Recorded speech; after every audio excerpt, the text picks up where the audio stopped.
3番、長期金利上昇の影響による公債費の増、4番が臨時財政対策債の償還差の縮小というふうに挙げて、いろいろ説明が書いてありますけれども、私の質問はこれ1点です。これに答えてください。なぜ選挙の後に本格的な歳出改革の議論が始まるんですか。知事は今統一地方選に向けて何かその出直し知事選みたいな奇策を打って出るみたいなことは考えておられますでしょうか。そのちいかわのそのアイテムだけ持ってきたんですが、どういう緊張感で会見に臨んでるんでしょうか。関西テレビの鈴木です。よろしくお願いします。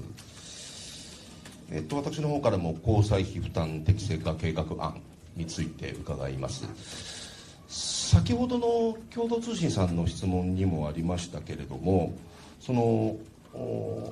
知事がX で書かれた内容と同じくですね、やはりこの公債費負担が増えた理由について、述べられましたけれども、どうもですね、1から3までが他人の悪口みたいな話で、おまけで金利上昇を押し付けるという、そういうような説明になっているんですが、それはちょっと置いておいて、県の方で出している計画案がホームページの方で公開をされていて、それを見ますとですね、実質公債比率が 18% 以上となった要因の分析というところで、1番に震災復旧復興に伴い生じた財政負担で、2番に過去の高い投資水準に伴う公債費の負担増、3番長期金利上昇の影響による公債費の増、4番が臨時財政対策債の償還差の縮小というふうに挙げて、いろいろ説明が書いてありますけれども、知事が以前におっしゃっていたこの財政の悪化の主な要因として、要遷債、公共用地先行取得等事業債の移動前知事時代の処理のまずさ、これの処理、これを挙げておられましたが、県が出しているこの計画案に一つも出てこないんですよ。これはどういうことなのか教えてください。県債管理基金の残高が不足しているというものの中に、その要遷債の今回の処理というものも、含まれるという意味では入っていると思いますね。我々はそうだろうなと思って分かるんです。職員の方ももちろんそのつもりで書いてるんでしょうけれども、知事が主な要因とまでおっしゃった要遷債、これ前の井戸前知事が悪いことをしたということで非常に批判する声も高まっている話で、実際その検証部会まで作るという話になっている、知事としては大きく捉えられている話が一つも出てこない、含まれてるっていうのは、それは我々と職員は分かるでしょうけど、県民は分かんないです。書かなかった理由は何でしょうか。そこは検討委員会の中でも要遷債の話は説明しておりますし、私としては県民の皆さんに対して説明はしているというふうには思ってますね。じゃあやっぱり主な要因とまでは言えないことになるんですかね。ここで書いている通り、県債管理基金の積み立て不足というものは大変大きなものですので、その中の一つの要因として、要遷債の不適切な記載に伴って残高がさらに膨らんだということは大きな要因、主な要因だと思います。ちょっと次に参ります。で、この公債負担適正化計画の策定でですね、方向性というところにですね、投資規模の抑制、現行から最低マイナス 10% ということが書いてあります。で、知事はずっとですね、前知事時代までですね、その投資規模が課題だったというふうに、説明をずっと続けておられますけれども、課題だったんであるならば、抑制っていうのは割と容易にできる部分もあるんじゃないかというふうに思うんですが、これ例えばこれ 25% ぐらい削減しないとなかなか 18% の実質公債比率にならないということのようなんですけども、実際この過大な投資規模っていうのであるならば、過大な分というのは何%ぐらいなんだろうっていうのは大体どんなもんなんでしょうか。知事の肌感覚でも結構なんですが、もし数字があればもちろんその方がいいんですが、教えてください。そうですね、平成20年から令和4年の平均で、類似団体と比べて兵庫県の投資水準というのは、類似団体が 19% 程度、19%、それで兵庫県は 22.9%、これは兵庫県の含めた財政、規模に占める割合なんですけど、1.21 倍ということですので、やはり2割以上過剰だったということですね。それは説明をいただいている話なんですけど、この投資規模の抑制、最低マイナス 10% しましょうねって言ってる中で、過剰な分、その類似団体よりも過剰って言ってる、この部分をドンと類似団体レベルにしたら、それだけで何%ぐらいの抑制になるんでしょう。なんか分かります。ちょっと今手元に資料がありますので。財政課でございます。まず令和8年の当初予算編成においてもすでに類似団体並みの抑制は行っておりますので、そこからさらに投資規模を 10% 削減するというのが今回の公債費負担適正額の内容でございます。つまりはもう今の段階では、もちろん斉藤知事になってから下げたという部分もあるんでしょうけれども、もう今の段階では過剰な投資っていうのはなくなっちゃっているので、そこの部分は切りようがない、必要な部分を切り詰めなきゃいけないっていうことになるんですかね。私が就任する前の令和4年までですかね、令和3年なのか、それまでが 1.21 倍だったのを、知事就任して県政改革方針を策定して、令和5年6年で 1.04 倍までまずは下げさせていただいて、で令和8年については先ほど財政課長が申し上げた通りで、我々としてはその部分については私が就任後できるだけの努力をしてきたということになります。それでもなおやはり厳しい財政状況ですので、これからしっかり議論しながら投資的経費の抑制適正化というものをしていかなければならないということですね。でここからが本題なんですよ。その投資規模がある程度抑制されている中でさらに減らしていくっていう難しいことをしなきゃいけないわけなんですけど、歳入歳出全般にあたる改革を検討で、これ中身何やるんですかっていう話になると、先ほどの質問からこれから随分繰り返してらっしゃるんですけども、5年間何をされてきたのか、兵庫県の財政があんまりよろしくないんじゃないか、この先まずいことになるんじゃないかということはとうの昔から知事就任当初もおっしゃっていたことです。この間に来年度にやるような具体的な検討ってできなかったですか。先ほど申し上げた通りですね、私が知事就任してから、先ほど財政課長も申し上げた通り、投資的規模の抑制というものはしっかりやってきました。これは実は私が就任した直後ぐらいに財政当局からですね、兵庫県の公共事業の水準というものがやはり補正予算をどんどん活用してて、いわば青天井なので何とかしなきゃいけないんですということをまさに職員自らがボトムアップ型に私に伝えてきてですね、それをしっかり対応しておくということをやってきたというものですね。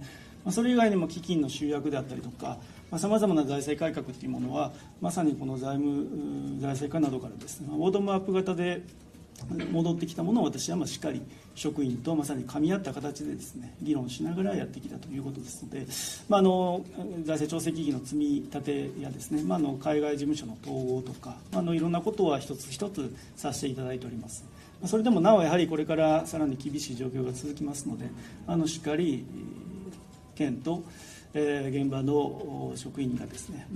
一体となって噛み合った形でしっかりやっていくということが大事だというふうに思っています。前回の知事選の時には貯金ができました、財源ができました、大学無償化しますみたいな、そういうちょっとバラ色なイメージというのを非常に広まっていた時期があったと思いますが、一体あれは何だったのかなっていう気もいたします。で来年度に本格的にその歳入歳出全般の改革の検討が始まるということは、この先県民への負担というものが増えるかもしれない、という、非常に厳しい話になるかもしれないっていう話がある中で、これ来年度になって初めてそれが始まるとどういうことなんだろうな、検討が始まるとどういうことなんだろうなと思ったときに、来年の春に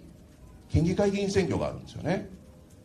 これもしかしたら県議会議員選挙が終わってから厳しい議論が始まるっていうことになるのかなと。例えばですけど、これ斉藤知事が県民にとって厳しい歳出改革というものを断行しようということを打ち出した場合に、斉藤知事を支持するような議員さん、躍動の会であるとか、NHK から国民を守る党なんかも候補者を出そうという動きがいろいろと聞こえてきているところですけれども、こういった斉藤知事支持の候補者への悪影響があるというふうに考えて、選挙を待って県民にとって厳しい話をしようっていうことに、なんかそういうことで考えてらっしゃるのかどうか、そんな気がするんですが、いかがですか。県政、について交際負担適正化計画を、今回策定させていただいて、そして、第一段階として、実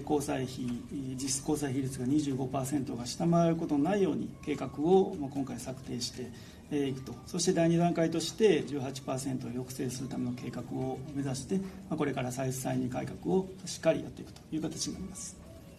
資料に出てる話を繰り返していただくんじゃなくて、質問に答えていただきたいんですけども、わかりました。お願いします。わかりました。司会者のご協力お願いします。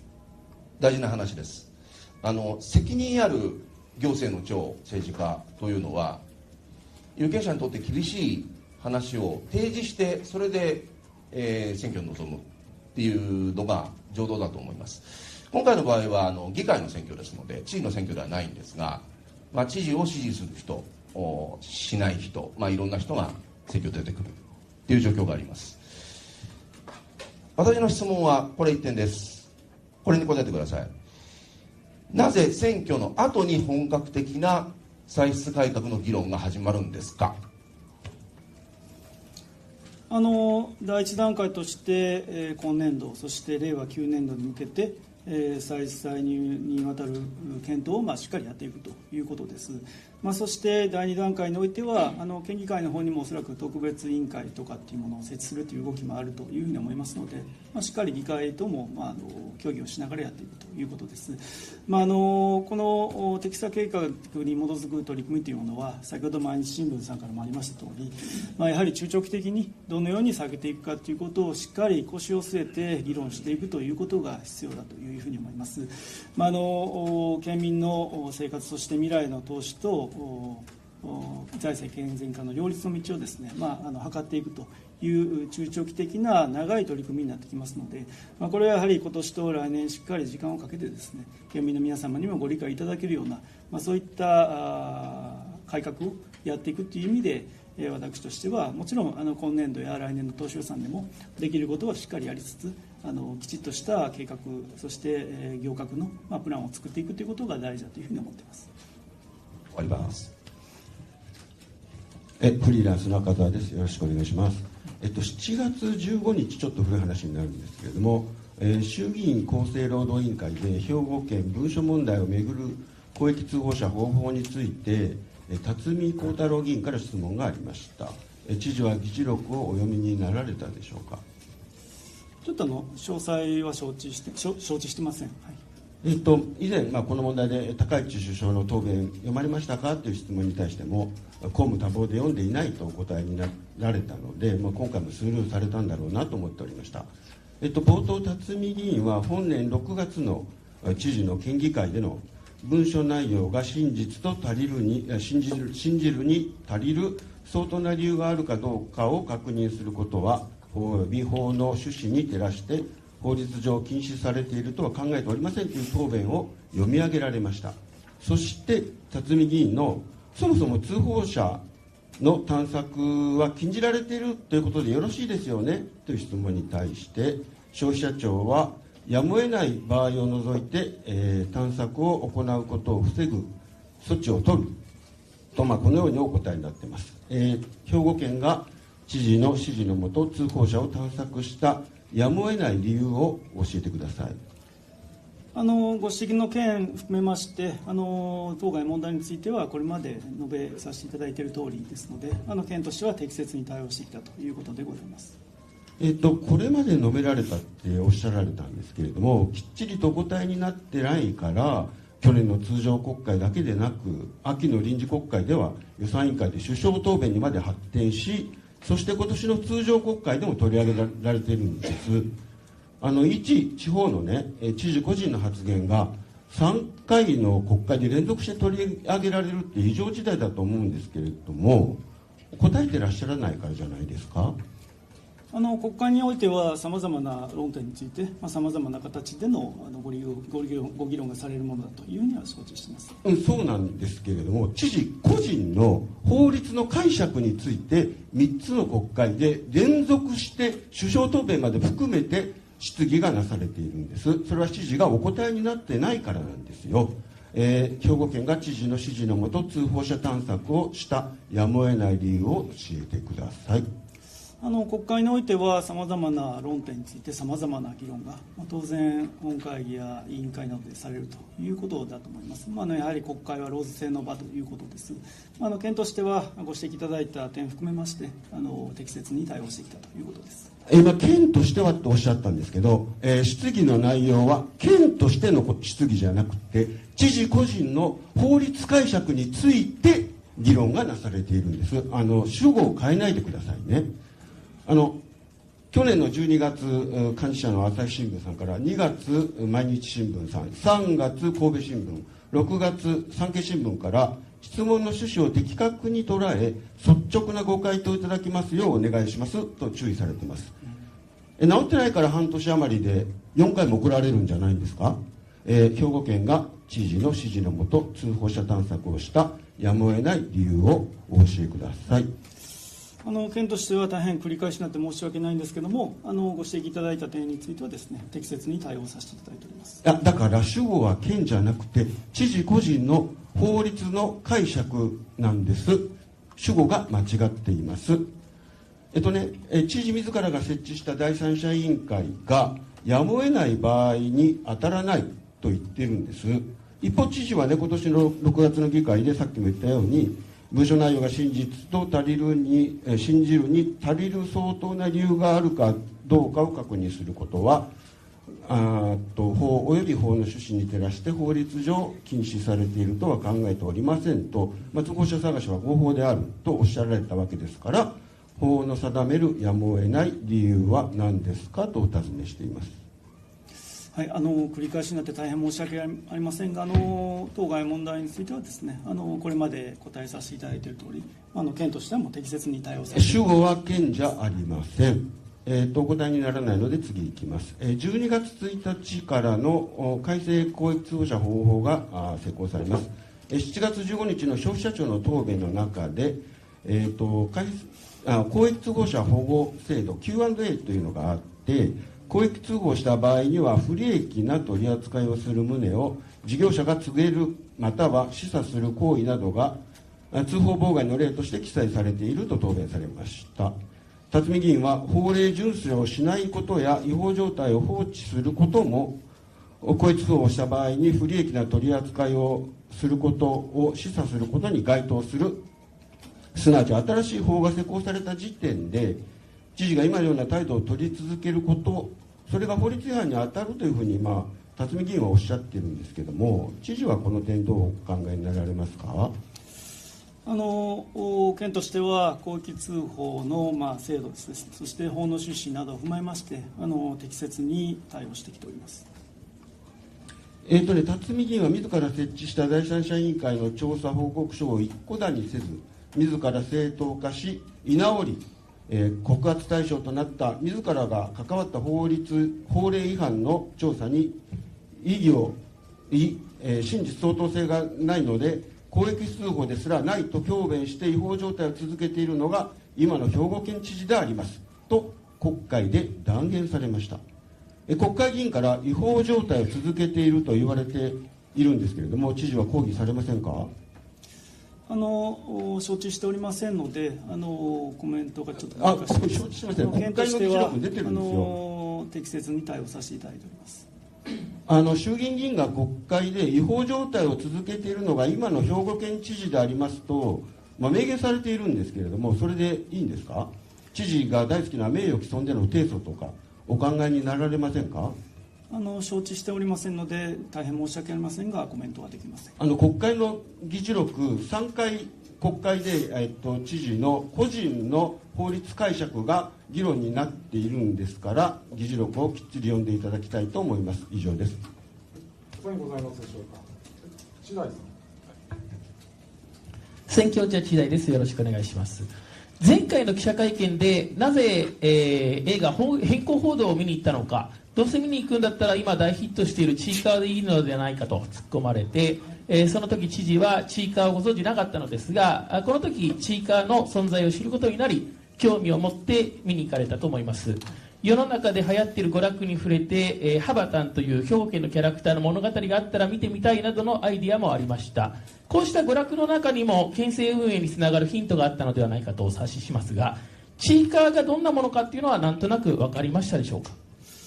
そうですね、映画や劇場は文化コンテンツの上映を通じて私たちの暮らしに豊かさを与えていただく大変重要な地域産業です。私も時間があるときに基本的に一人でプラッと見に行きまして、今回も、見に行きまして、前回はご指摘いただいた変更報道を見ましたので、今回はアニメがいいかなというふうに思いまして、アニメ、ブルーロックとかクレヨンしんちゃんも結構好きなんですけど、今回迷ったんですけども、ちいかわですね、人形の島の秘密ですかね、それを見させていただきまして、ある島を舞台に、ちいかわたちが繰り広げる、大冒険の物語ということで、大変、面白かったと思いますね。ちいかわ好きな方は大体キャラクターでお気に入りとかあると思うんですけども、知事を応援している支持者の方も興味があるのではないかと思いますけど、何かお気に入りのキャラクターは見つかりましたでしょうか？見た時にこういうのももらったんですけども、皆さん全部かわいいなと思って全部いいなというふうに思いますね。ぜひこういったものも、映画館に行けばですねもらえることもありますので、ぜひ多くの皆さんに、県内の映画館に足を運んでいただきたいと思います。2週間前はちいかわのことを存在すら承知していなかったところから現在はこうした承知したということで、スピード感を持って勉強して、しっかりと承知したというのは素晴らしいと思います。ところで、2ヶ月前に斉藤知事の広域通報者保護法について内閣に質問主意書が提出され、その回答があり、この記者会見でも7ページしかないので読んだらいいのではないかという話がありましたけれども、質問主意書の回答については何か承知しましたでしょうか？公務においてですね、さまざまな対応については適宜適切に対応させていただいております。承知しましたでしょうかということなんですけど、何か読みましたでしょうか？詳細は承知しておりません。はい。こちらは3ヶ月ほど前になろうかと思いますけれども、斉藤知事の支持者が、斉藤頑張れと述べた後にヘイトスピーチをまき散らしている件について、部落解放同盟から知事宛てに申し入れがあったと思います。知事の支持者が具体的にどんなスピーチをしているのか、これは何か承知しましたでしょうか？承知しておりません。ここ1週間ほどになりますけれども、インターネット上では斉藤知事がパワハラをしていなかったとか、おねだりをしていなかったとか、2年前の兵庫県知事選で立花孝がばらまいたそういったデマが再拡散されるようになりました。知事はパワハラについては認めて謝罪もしておられまして、アンガーマネジメント研修も受けられておりますが、にもかかわらず、2年越しでですね、こうした拡散がされているんですけれども、なんかこういった拡散されているということは承知しておられるでしょうか？承知してませんね。はい。ありがとうございます。最後にちょっと私選挙ウォッチャーということで名乗らせていただいてますので、ちょっとこの時期に質問しておきたいんですけれども、知事は今統一地方選に向けて何かその出直し知事選みたいな奇策を打って出るみたいなことは考えておられますでしょうか？先ほど来ご説明、ご指摘やご質問があったとおり、やはり今、財政健全化に向けた対応をしっかりやっていくということが大事ですので、私自身は日々の業務をしっかり頑張っていきたいという思いでおります。ありがとうございます。ハーフタイムズの尾形です。父、先ほど私はチーカーの何か持ってニコニコしてるのを見てちょっと驚いたんですけれども、今日の会見というのは兵庫県が非常に不名誉な記載許可団体に陥ったことについての受け止めを聞く、受け止めと責任を聞く極めて重要な会見だと思うんですけれども、知事はその対応について今後どうするか全然言わないまま、そのちいかわのそのアイテムだけ持ってきたんですか。どういう緊張感で会見に臨んでいるんでしょうか。いやこの会見の場というものは基本的に週に1回ですね、記者の皆さんなどとの質疑応答などにする、大変大事な機会だと思いまして、私自身も日々緊張感を持って臨まさせていただいております。映画産業というものが大変大事な産業だということが、前回の会見でもですね、質疑があって述べさせていただいたということもあって、今日も対応させていただいております。財政健全化の取り組みというものは大変大事なことですし、これはきちっとやっていくということが大事ですし、一方で、昨日の決算でも出ましたとおり、県税収入の要因としてはやはり企業業績や個人消費というものも大変大事なところですから、そういった地域活性化や地域経済の振興というものも大変大事な県政の課題だというふうには認識しています。先生、私聞いてないことを答えてましたが、そのチーカーのシール持ってきてるんだったら同じようにそれ出さなくていいです。同じように緊張感を持って答えていただきたいんですけれども、であればじゃあ今後ですね、高裁のこのね財政の適正化においてどうするのか今後検討するじゃなくて、ここでちゃんと答えていただけないでしょうか。そういう準備はしてないんでしょうか。シールだけ持ってきて。これも先ほど申し上げた通り、映画産業というものは地域にとって大変大事な産業で、個人消費にも大変寄与するというもの、それが県税収入にもつながっていく面がありますので、それは本当に大事なことだというふうに思っています。ご指摘いただいた公債負担適正化計画に基づく、これからの歳出歳入改革については、先ほど来申し上げているのとちょっと繰り返しになるかもしれないですけど、今年度、そして来年度当初予算、さらには次の年度ですね、しっかりと腰を据えて議論していくということが、中長期的な取り組みになりますので、その点は、これから歳出歳入改革の具体的な議論をですね、していくということが大事だというふうに考えております。私、その知事がおっしゃってた中長期的な取り組みになる、長い取り組みになるという、そう認識してらっしゃるんですね。ちょっと確認です。中長期的な長い取り組みになるんですね。それは18% を下回るというのが計画における目的の最終ラインになりますけれども、やはり先ほど毎日新聞さんからのご質問にもありましたとおり、やはり積み上がってきた公債費、そして、積み立て不足ですね、これをしっかり解消していくためには、やはり一定の中長期的な取り組みというものが大事だというふうに思いますし、それはこれから腰を据えてやっていくプラン作りをやはりきちっとやっていくということが大事だというふうに思っています。知事、今まとまったばかりの、令和7年度決算で普通債実質的な検済残高はいくらですか。それぐらい頭に入ってませんか。3兆円です。正確な数字が間違えてはいけませんので、もし財政課長から私から言います。3兆飛んで870億円です。知事がそういうことも頭に入ってなくてちいかわのシール持っていることは私は驚きますが、その中長期的な長い取り組み、3兆円を超える県として払わなきゃいけない債務があるわけです。残高がこれ中長期になったらどうなりますか。金利が上がってますよ、どんどん。高市首相が自民党の総裁に内定した10月4日頃は 1.65 だったのが今 2.955 ですよ。これが 3%、4% になることも考えられる。知事は中長期で長い取り組みをするんですが、そうするとこの3兆円の残高の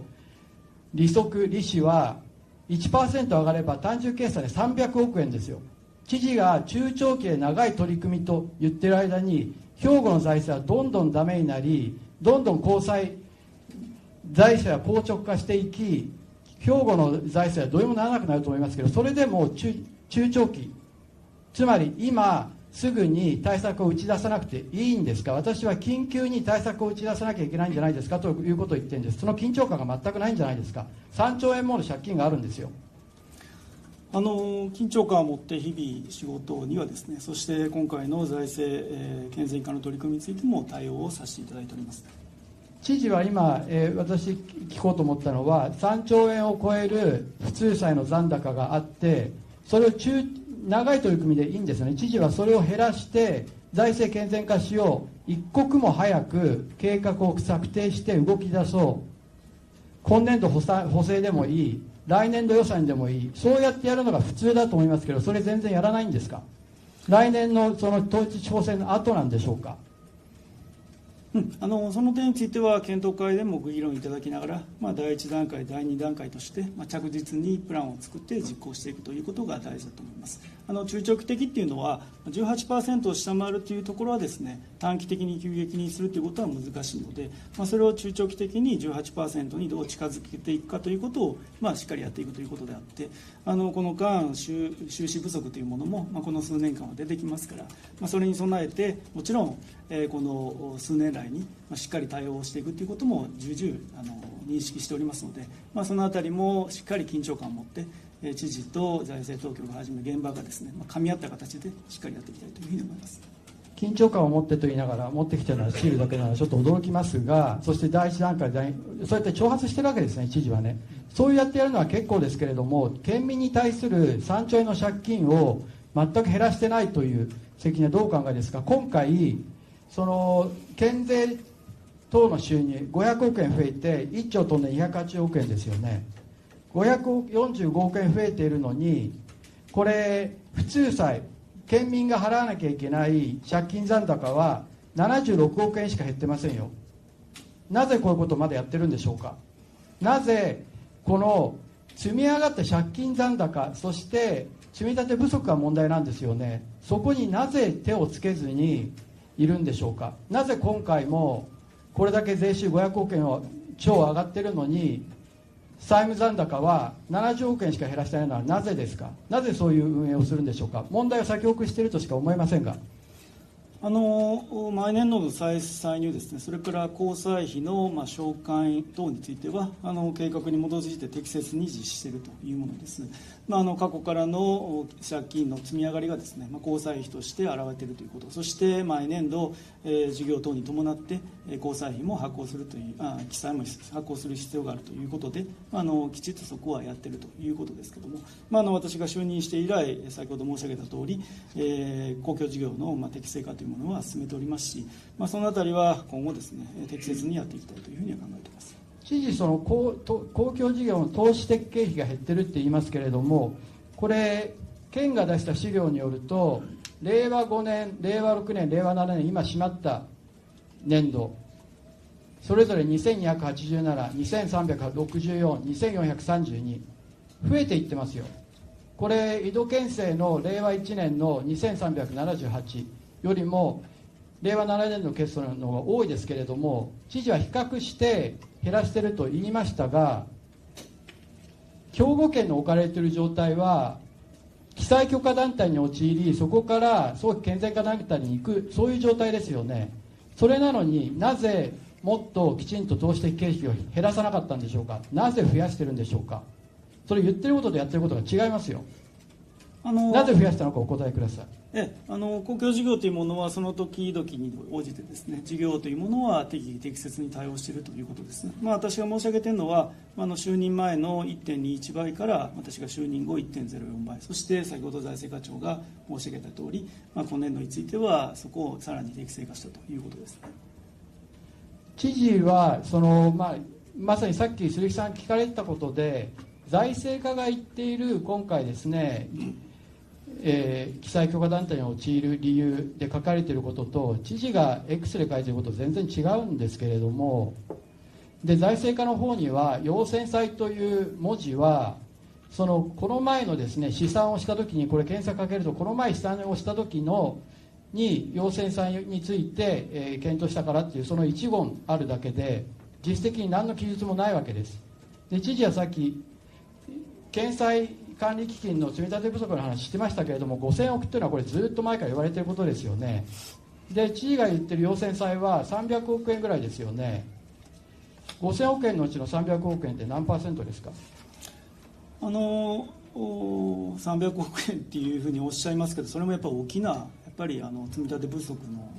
増加になりますから、それは私はやはりきちっと受け止めていくということが必要だと思いますね。私が言っているのは主要な要因なんですかということを聞いてるんです。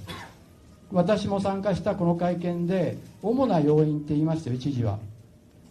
なのに財政課の作った資料には全然その言葉がなく、知事が書いている実は X ですら下の方に小さく書いてありますよね。これ結局のところ知事は認めないですけれども、要請債なるもののせいだと言ってた理由追及が結局実態と違うから、財政課もそういうふうに書いてないし、自分で事実上認めてるんじゃないですか。今でも要請債が主要な要因だと言うんでしょうか。やはり地方財政法に抵触する恐れがある記載をしてたということですね。それによって、今回、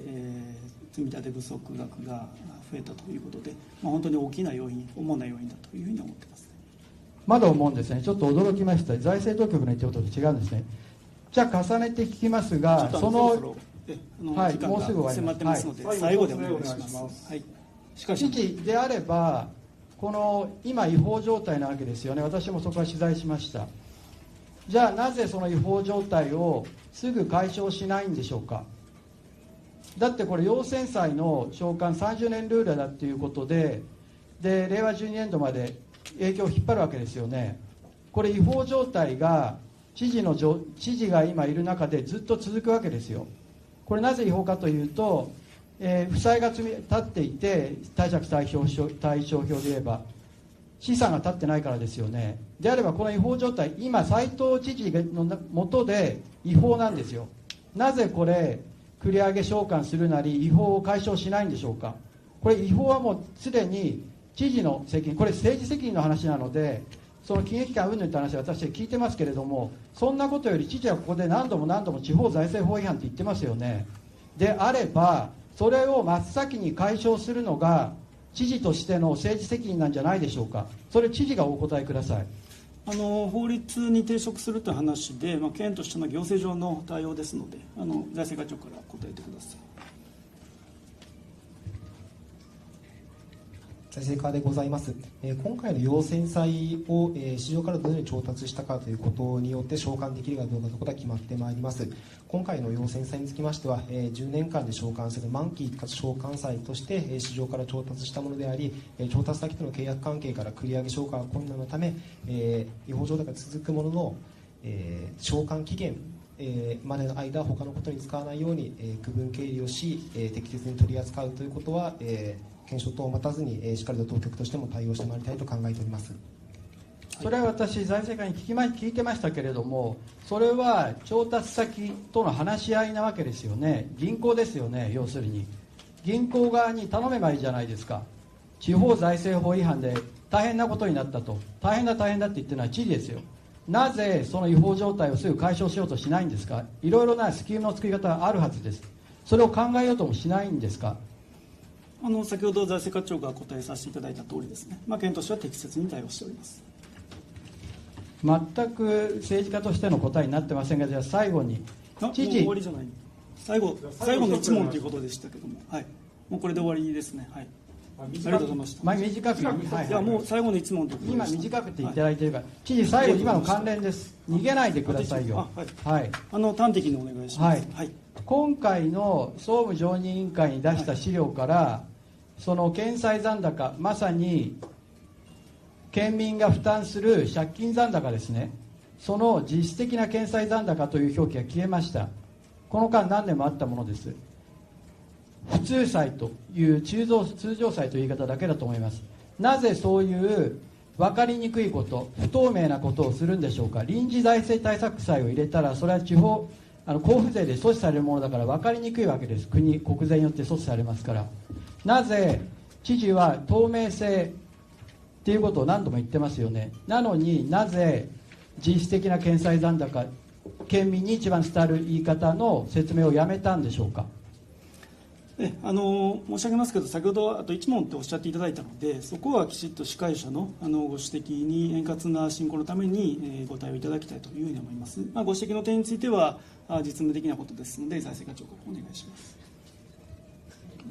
はい、財政課でございます。これまで、今ご指摘いただきましたのは、公表いたしました資料、兵庫県の決算令和7年度版、兵庫県の決算令和7年度の11ページに記載ございます検済残高のグラフのところの令和7年度の数字の横に、これまで通りの実質的な検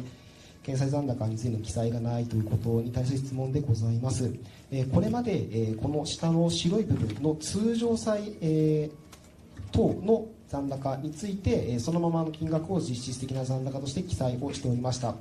その意図は、その上の減収補填債や臨時財政対策債が国の責任により財政措置されるものからであることから、それ以外のものを切り分けて実質的な検済残高と表現したものでございました。一方で、これまでの検討会や公債費負担適正約において、臨時財政対策債の償還差効果というものをオープンにさせていただきました。その内容に基づきまして、今後もその臨時財政対策債を制度上は地方国税によって 100% 措置がされるものでございますが、各年度の償還財源に対応する形で、本件においては公正措置が今後ない可能性があるということを踏まえまして、その実質的な残高と書くこと自体がかえってミスリードを招くという観点から今回記載を削除したものでございます。今後の検済残高の捉え方につきましては、総額やこれまで実質的な検済残高として表現しておりました通常債の残高、またその下の参考1に記載しております検済管理基金に各年度の償還総額を積み出したものを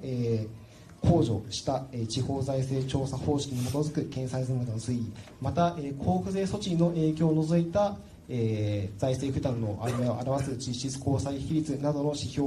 を見て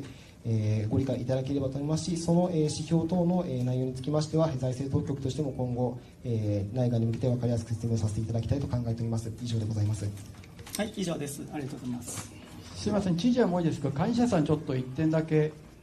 その知事が何度もその司会者の言うことに従いとか、今日新たなことをいろいろ言っていて、で私自身も司会者の、方の言ってることには従ってましたけど、知事が最後にまたああいうことまで言い、こうなってくると幹事社としてもきちんとそこに共催なわけですから、少し言っていただいた方がいいと思うんですけど、かなり一方的な何か従いみたいな言い方を何度もしたので。幹事社の小渕です。岡さんの言われることも分かるんですけれども、最後の質問ですというふうに、司会者の方から言われ、それで、それを承諾をされたということもあったとは思います。でその上でお伝えしますけれども、これまでも何度も知事の方にも伝えてますし、皆さんの方にもお伝えさせてもらってますけれども、質問者とその回答者の、やり取りというところに、幹事社が、個別に立ち入るということは、しませんので、その辺はご了承ください。ぜひチャンネル登録といいねボタンを押してください。